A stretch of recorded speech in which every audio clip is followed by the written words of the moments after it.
जरा ठहकर मेरी बात सुनो, ये सिर्फ एक गीत नहीं, ये मेरे अंदर के शुरू की खामोश को तेरी तर्जमानी है।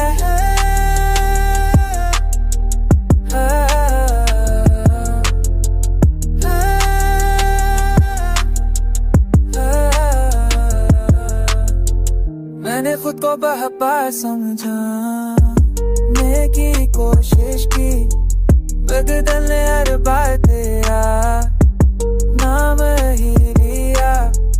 ये जो आंखों में चमक है, ये वक्ती नहीं, ये बस की लाभ है जो तूने दिया। मैंने हर वो चीज खोती से थामे रखा, तो साथ हो तो बोझ भी हल्का लड़ता है, मगर तुझे मबसूती से थामे रखा, तो साथ हो तो बोझ भी हल्का लड़ता है।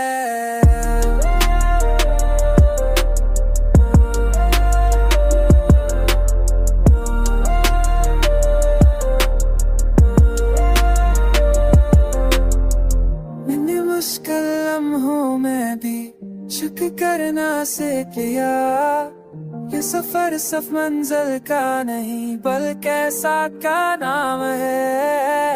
मैंने खुद को पहली बार मुकम्मल महसूस किया, ये हाथ वाला